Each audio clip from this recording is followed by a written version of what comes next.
अस्सलाम वालेकुम my dear students, I hope you are all fine and well. मैं हूं फ़ाइक अहमद और आप देख रहे हैं मेरा यूट्यूब चैनल। और आज हम जो क्वेश्चन करेंगे माय डियर स्टूडेंट्स वो है क्वेश्चन नंबर 8.31। और इससे जो पिछले ये दोनों क्वेश्चंस हैं ये आपके जो बोर्ड एग्ज़ाम्स हैं उनके लिहाज से ये इतने इम्पोर्टेंट नहीं हैं, इसलिए मैं ये दोनों स्किप करवा रहा हूँ। ठीक है, ये दोनों मैं नहीं करवाऊँगा।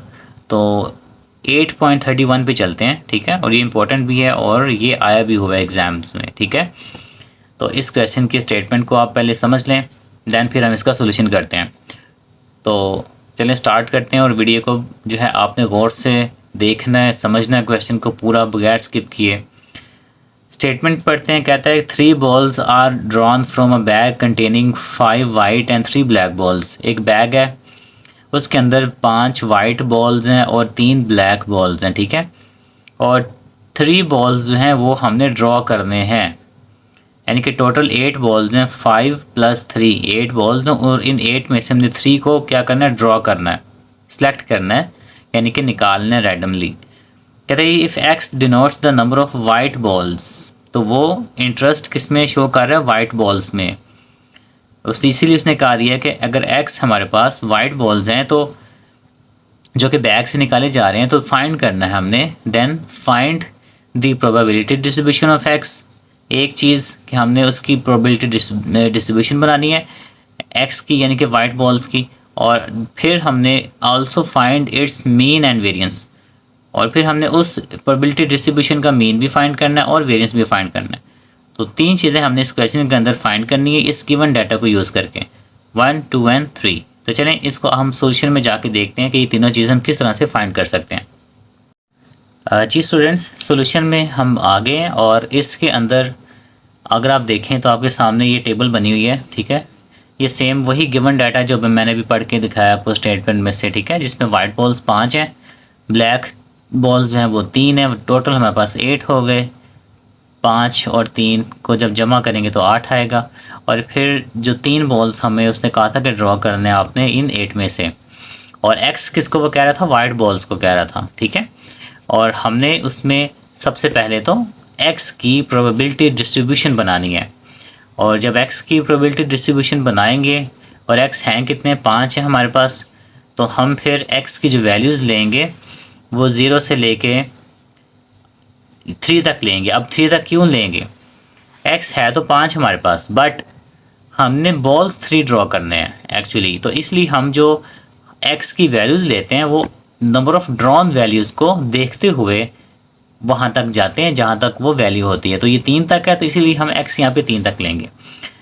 लेकिन एक्स बेसिकली हमारे पास जो वाइट बॉल्स है वो टोटल 5 हैं। ठीक है, तो 3 बॉल्स हमने ड्रॉ करने हैं और देखना है कि वो जो 3 बॉल्स अब हम ड्रॉ करेंगे तो उसमें से वाइट बॉल्स कितने निकल सकते हैं। ठीक है, कितनी दफ़ा वाइट बॉल्स आ सकते हैं और कितने आ सकते हैं।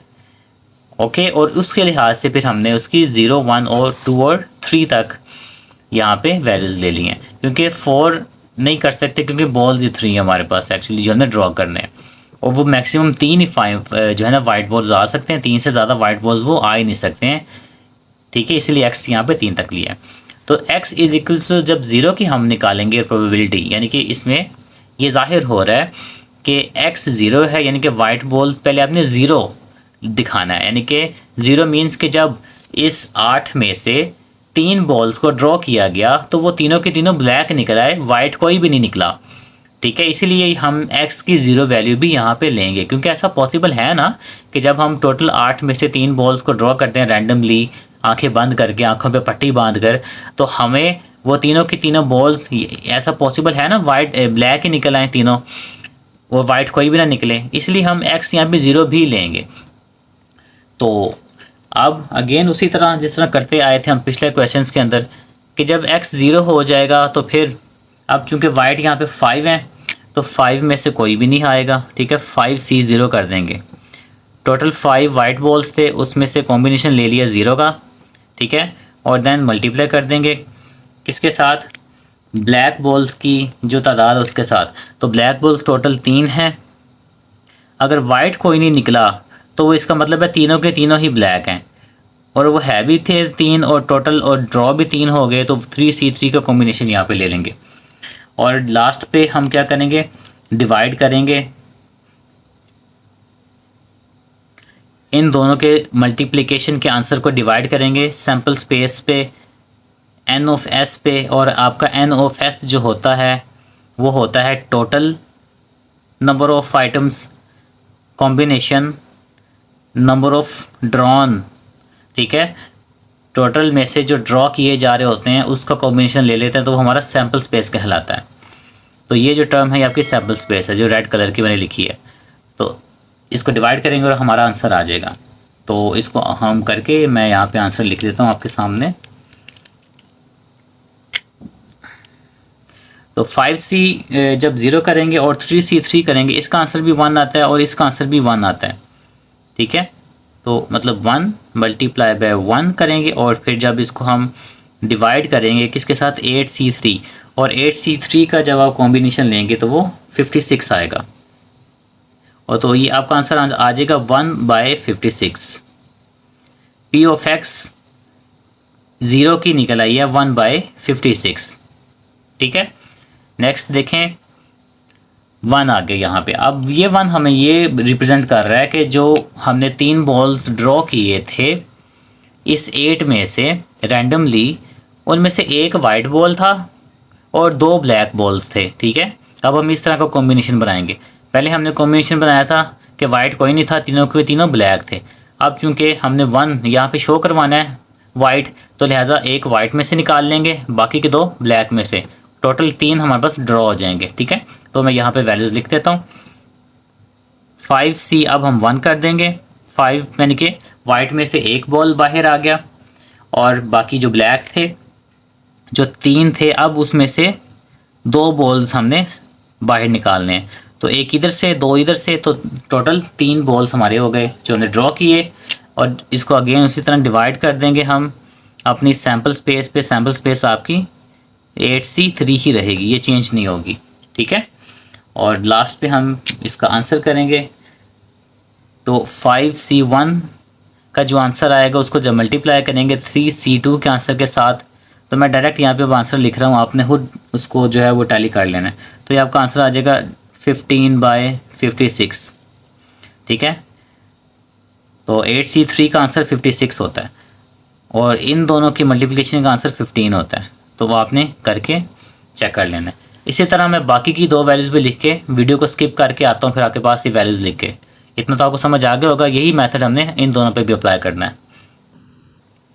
जी स्टूडेंट्स, तो ये हमारे पास 2 वैल्यूज़ आ गई हैं, बाकी की भी, ठीक है। तो अब आप इनको देख लें, मैं आपको मज़ीद समझा देता हूँ फिर से।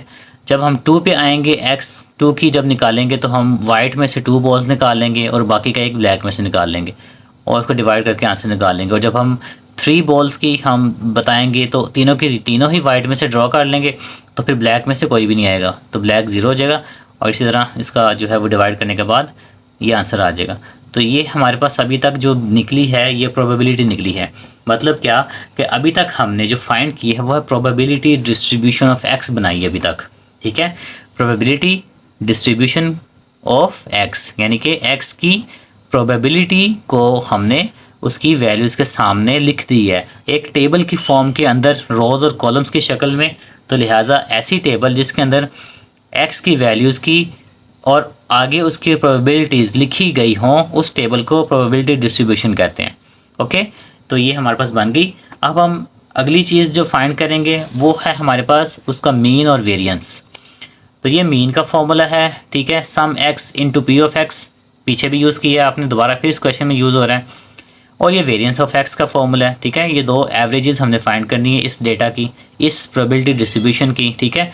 और ये वेरिएंस का फॉर्मूला हमारे पास है कि सम लेना है जिसका x square into p of x के कॉलम का, और उसमें से माइनस कर देना है मीन के स्क्वायर को। ये जो ऊपर मीन फाइंड करेंगे इसी की वैल्यू यहाँ पुट करके इसका स्क्वायर लेंगे तो वो आंसर आ जाएगा। तो अब हम पहले मीन फाइंड कर लेते हैं, और मीन के लिए हमें एक्स को के कॉलम को मल्टीप्लाई करवाना है उसकी प्रोबेबिलिटी के साथ, ठीक है। और फिर उसका लास्ट पे सम लेंगे।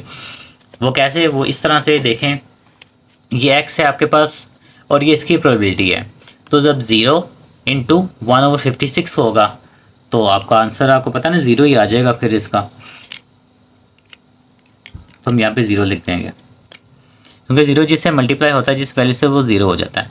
इसी तरह 1 को जब मल्टीप्लाई करेंगे 15/56 के साथ तो आपका 15/56 ही आएगा। 2 जब मल्टीप्लाई करेंगे 30/56 के साथ तो 2 30 से मल्टीप्लाई हो जाएगा, वो 60 बन जाएगा और 56 नीचे एज इट इज़ आ जाएगा। और 3 × 10 30/56, ठीक है। ये आपके पास प्रोबेबिलिटीज़ निकल आए, यानी कि सॉरी इनके ये आपकी जो है प्रोडक्ट निकल आया एक्स और पी ऑफ एक्स का। और अब आप इन तीनों को प्लस कर देंगे, 15 को, 60 को और 30 को प्लस करेंगे तो आपके पास आ जाएगा 90 एंड 105, ठीक है। 105 डिवाइडेड बाय 56। तो ये जो सम है, ये वाला सम, ये किसका सम किसका है हमारे पास? सम x into p of x, ठीक है। ये वैल्यू इसको उठाएंगे और यहाँ पे 105 डिवाइडेड बाय 56, तो आप मज़ीद इसको सिंप्लीफाई करेंगे तो ये आ जाएगा 1.8, ठीक है। तो ये 1.8 हमारा मेन की वैल्यू है, ये यहाँ पे मेन फाइंड हो गया। तो अब इस मेन को यूज़ करेंगे 1.8 को और नीचे वेरिएंस भी फाइंड कर लेते हैं। ये 1.8 यहाँ पे आ जाएगा, लेकिन उससे पहले हमें ये टर्म चाहिए। इसमें एक्स स्क्वायर करना है, फिर उसको पी ऑफ एक्स से मल्टीप्लाई करना है। वो देखें, वो कॉलम हमें ऊपर चाहिए। फॉर्मूले के अंदर जो चीज़ है वो हमने टेबल में ड्राइव करनी है, ठीक है। तो इस चीज़ को हमने टेबल से ड्राइव करना है, टेबल को यूज़ करते हुए।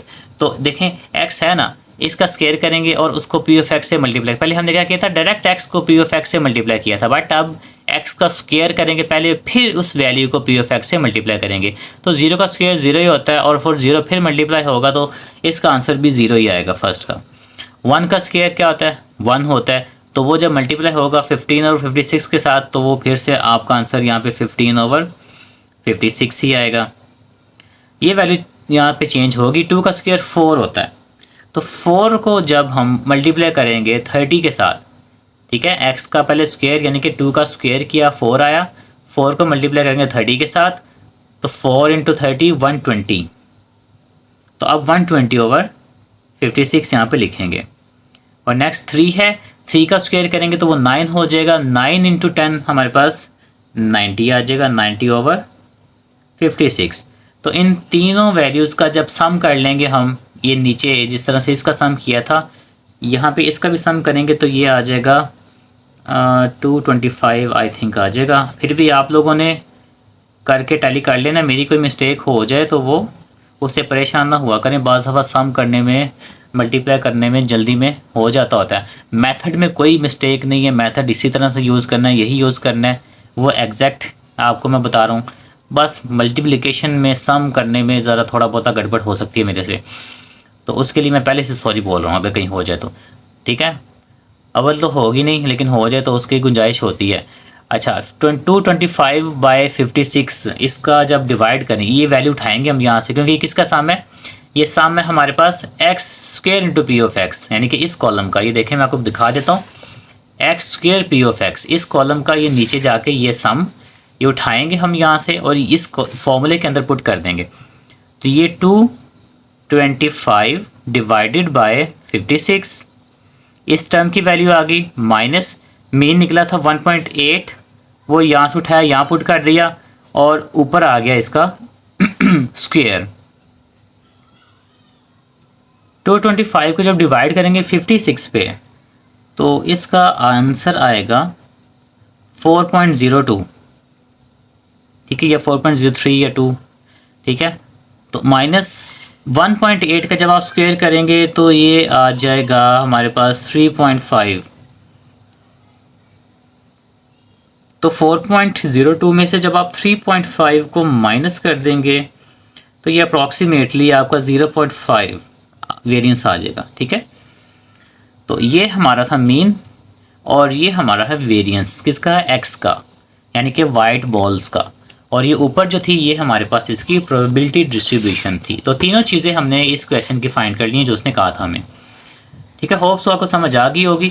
क्वेश्चन बहुत इजी है, कोई इसमें आई डोंट थिंक सो कि इसमें कोई मुश्किल चीज़ होगी जो आपको परेशान करेगी। अदरवाइज़ फिर भी करे तो क्वेश्चन एंड आंसरिंग के लिए कमेंट्स हैं नीचे, आप वहाँ पे एक दूसरे की हेल्प भी किया करें, स्टूडेंट्स भी आपस में किसी को कुछ पता हो तो वो गाइड कर दिया करे बाज़ दफ़ा, मैं अगर ऑफलाइन होता हूँ तो। बाकी मैं आपको गाइड कर दूंगा, कोई चीज़ ना समझ आ रही हो तो। बाकी अपना ख्याल रखिएगा, नेक्स्ट वीडियो में मिलते हैं। टेक केयर, अल्लाह हाफिज़।